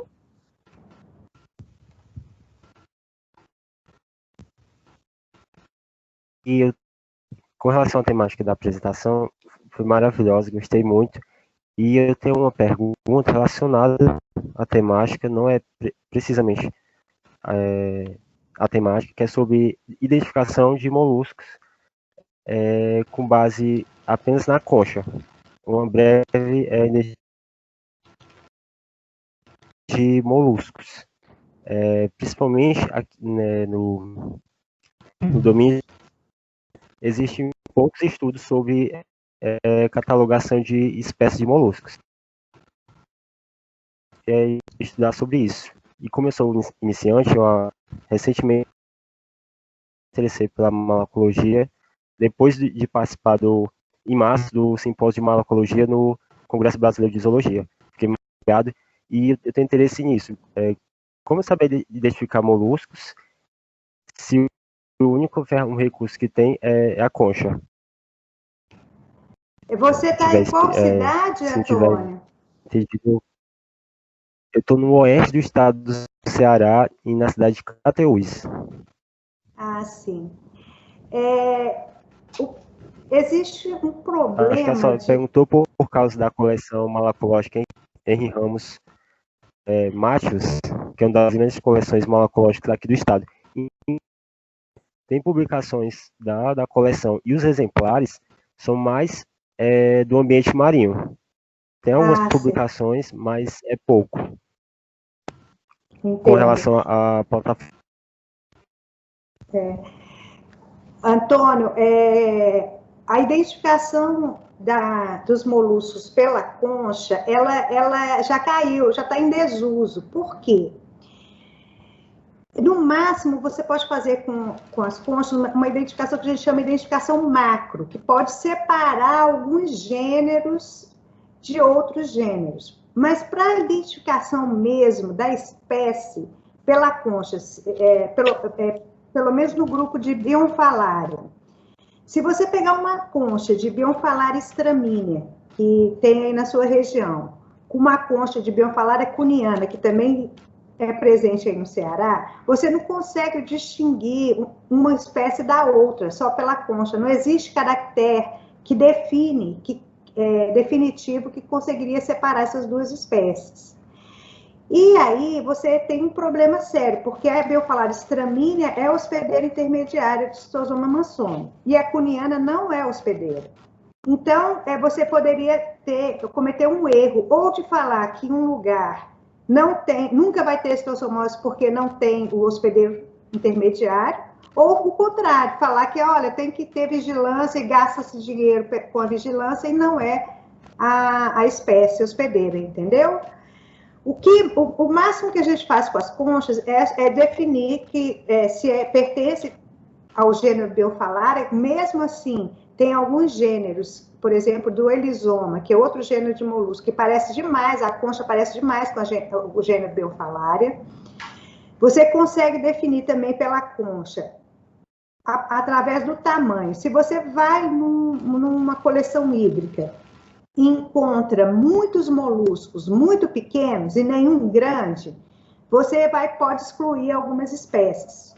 Se você vai numa coleção hídrica, você tem moluscos de tamanho grandes, pequenos e médios, então você pode definir que provavelmente pode ser um outro grupo de espécies, que os moluscos pequenininhos que você está achando junto com o grande é o filhote desses grandes. Então, assim, tem espécies que crescem até 40 milímetros, que é o caso da glabrata, tenagófila, ocidentalis. E as outras não crescem tanto, elas não passam de 15 milímetros. Então, assim, por essa definição de tamanho, por exemplo, você já define, olha, provavelmente pode ser as espécies tais e as espécies tais dentro do gênero Biofalaria. Mas, mesmo assim, é muito arriscado você usar só a concha, sabe? Ninguém atualmente usa só a concha para fazer identificação, não. Principalmente de espécies que são de interesse epidemiológico. Respondi sua pergunta?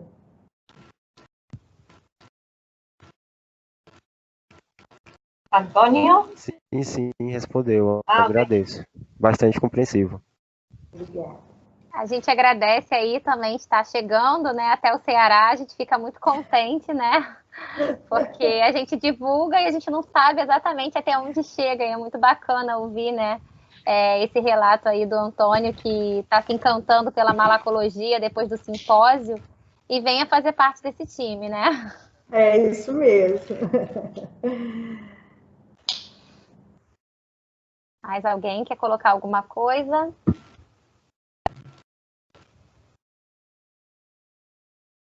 Mira, ya que estamos, te pregunto, Roberta, porque parece que la gente no se quiere ir. Cuando mostraste, es muy específico lo mío, pero me llamó la atención. Cuando mostraste las corridas de las especies de Bionfalaria, había dos que eran casi idénticas. Bionfalaria oligosa, Bionfalaria la nuestra, no me acuerdo el nombre, la que tenemos, peregrina. Ajá. Sim. Por que tão similares, digamos? Porque... Sim. É interessante você ter observado isso, porque o que acontece é que, morfologicamente, essas duas espécies também são muito similares. E essa similaridade que a gente encontrou na PCR-FLP, você também pode ver em Biofalaria stramina e cuniana, que também são espécies semelhantes pela morfologia, e outras espécies, por exemplo, a subespécie Biofalaria tenagófila guaibensis, com a Biofalaria ocidentalis, olha que interessante. Elas têm o mesmo perfil quando a gente cortou com a enzima DDE1. Desses casos, o que a gente chama são casos sensíveis de identificação só pela PCR-FLP, cortando com a enzima DDE1. Nesses casos, a gente amplifica e testa, vai cortando com outras enzimas, para ver quantas enzimas vão dar o mesmo perfil, porque quanto mais enzimas as duas continuarem dando o mesmo perfil, mais semelhantes elas são, né? Além disso, a gente começa a estudar outro marcador, que era o que a Ximena estava falando. Porque o ITS, se a espécie é muito similar e já tem se mostrado similar na região ITS, a gente parte, então, para outra região que é na busca de um marcador que seja sensível a ponto de separar essas espécies que são críticas. São espécies muito semelhantes, que é um dos maiores desafios de qualquer taxonomista, é você conseguir reconhecer e separar essas espécies crípticas, porque elas não se cruzam, aliás, elas até cruzam, mas nunca deixam descendentes. E em Biofalaria a gente tem que tomar muito cuidado, porque o gênero é hermafrodita, né? Então, até o cruzamento, quando você vai fazer, tem que ser um cruzamento entre albinos com pigmentados. Então, você tem que ter albino de uma espécie, o pigmentado da outra espécie, aí você faz o cruzamento e observa se não vai ter descendentes do albino que seja pigmentado, e vice-versa. Então, é um trabalho, assim, muito delicado que a gente tem que fazer. Nós fizemos um trabalho bonito com uma aluna minha de mestrado, a Tatiana. Depois eu posso te enviar esse trabalho, que, por causa de espécies crípticas, que a gente encontrou aqui no Brasil, a Beophalaria coulcine. Ela não tinha registro no Brasil, só tinha registro para o Equador. Mas nós fizemos um grande trabalho na região amazônica, coletando vários moluscos. E nós nos deparamos com perfis de RFLP que eram diferentes dos perfis que a gente tinha aqui no Brasil, das espécies que a gente tinha no Brasil. Aí nós começamos a ampliar esses com moluscos de outra região, e nós nos deparamos com a Beophalaria coulcine. Então, eu fui até o Equador, na localidade tipo, fiz as coletas da Beophalaria coulcine e fizemos também o estudo da F1 dela, cruzando com a Beophalaria amazônica aqui do Brasil. E aí nós vimos que elas não cruzavam, o Dr. Lobato já tinha feito isso também, elas não cruzavam, e a gente, então, registrou a presença dessa espécie aqui no Brasil. E, além disso, elas, de alguma forma, estão se hibridizando, porque na natureza a gente encontrou esse perfil mesclado dessas duas espécies. Olha que interessante. A gente não sabe se é um processo de especiação ou elas estão se cruzando e vão virar uma só, ou elas estão se separando. Só o tempo dirá, né? Ah, interessante. É interessante, esse trabalho ficou bem interessante. Siempre me llama el hecho de poder hacer los cruzamientos en laboratorio. No sé, es otro tema aparte, pero ¿cómo hacen para asegurar que ya los organismos desde que los ponen no estén fecundados de antes? Debe ser muy difícil los controles para asegurar eso, ¿no? Muito difícil. Você tem que começar com a desova. Você tem que pegar a desova do caramujo, não pode ser qualquer momento, não. Aí, dessa desova, ele tem o tempo de maturação sexual. Então, você tem que esperar. É muito trabalhoso. Atualmente, eu também estou com uma aluna de mestrado fazendo esse estudo de cruzamento para outro fim também. Mas é um trabalhinho bom. Vou mostrar aqui para vocês aqui o final do dia aqui na minha casa. Olha aqui. Vocês enxergam aqui o pôr do sol? A gente consegue ver parte dele, sim. Olha que bonito. Eu acho lindo. Toda tarde esse pôr do sol vem me visitar. Acá el presidente de nuestra asociación tiene una última pregunta. Sí. ¿Qué tejido? ¿Querés traducirla, Isa, vos que te sale también en la traducción en vivo? Fica à vontade, assim. Quer fazer, Cláudio?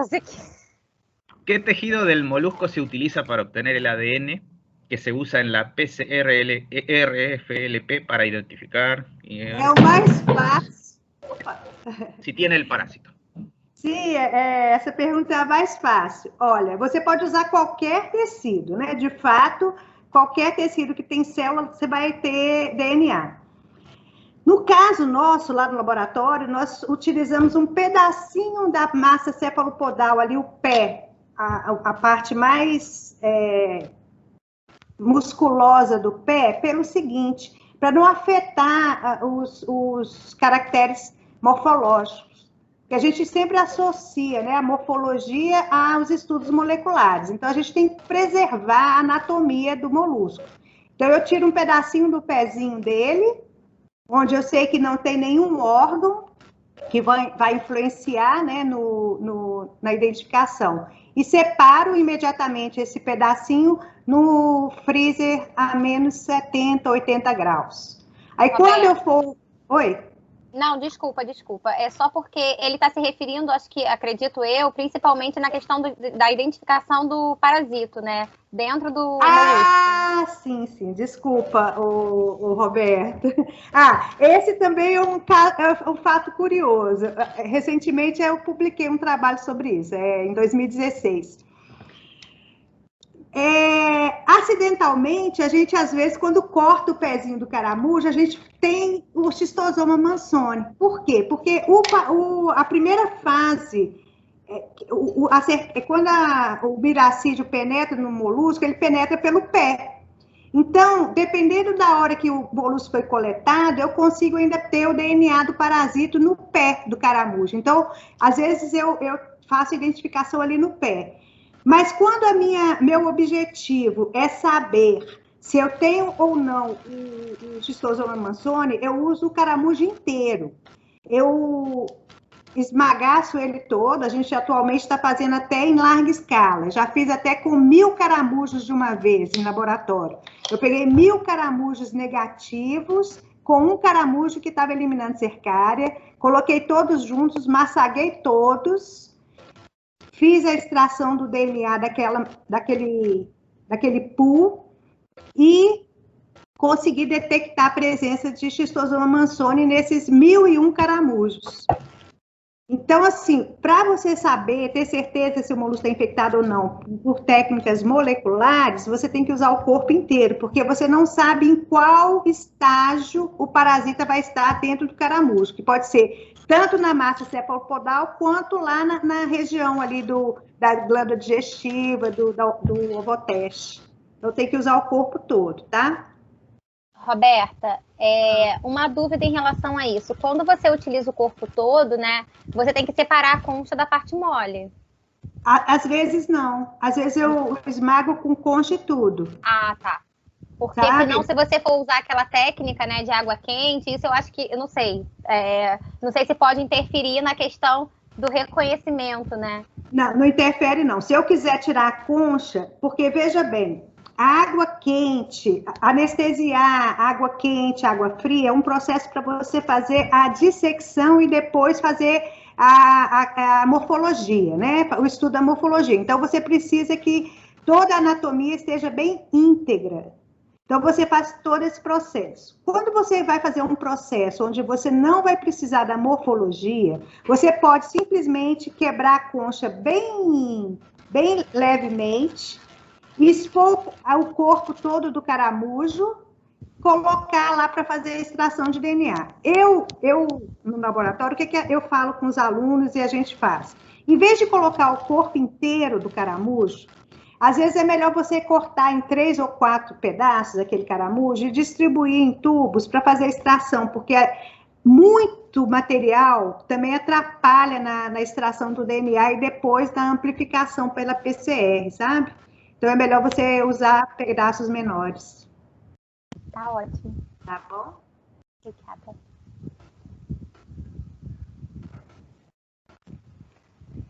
Tem mais uma pergunta aqui, olha, o pessoal tá animado, olha. Da Ana Gabriela, olha.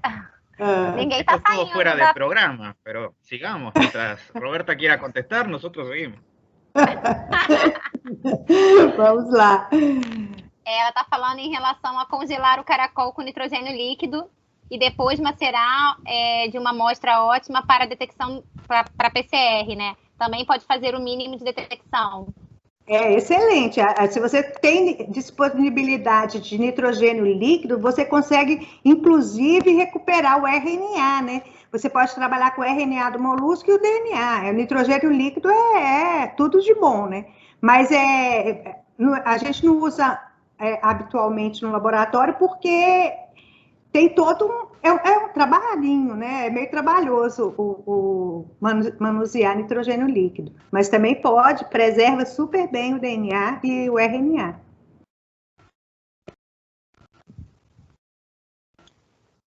Mais alguém?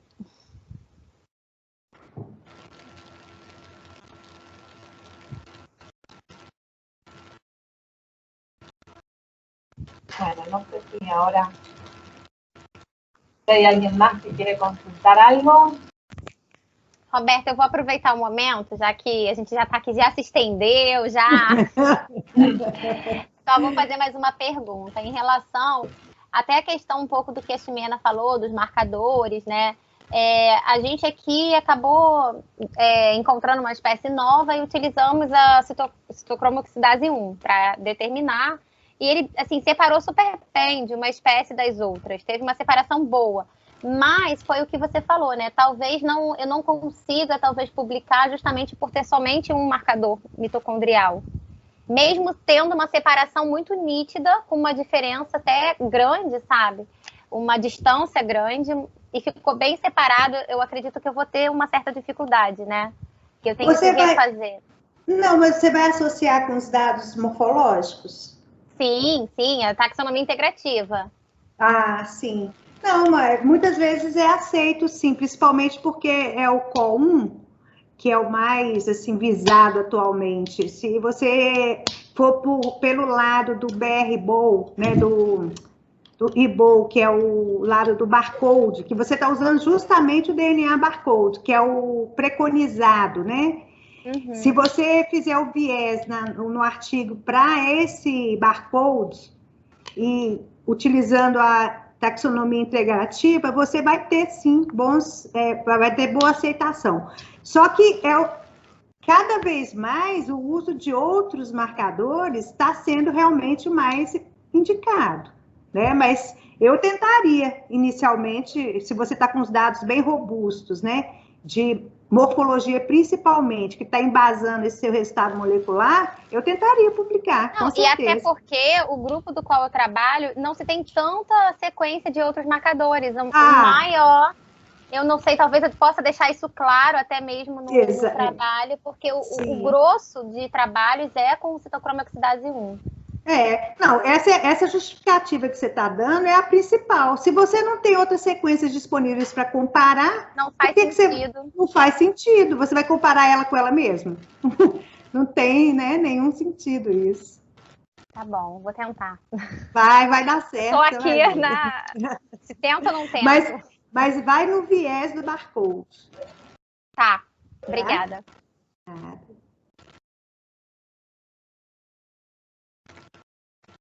Bom, gente, eu acho que é isso, né? Tadinha da Roberta, tá ali cansada. Bueno, gracias Roberta, ahora sí te liberamos. Você estava preocupada se não iam, o que iam achar da palestra, tá aí o resultado, olha. Que bom, que gostaram. Obrigada, viu, gente? Estou à disposição. A gente que agradece. Gracias, Roberta.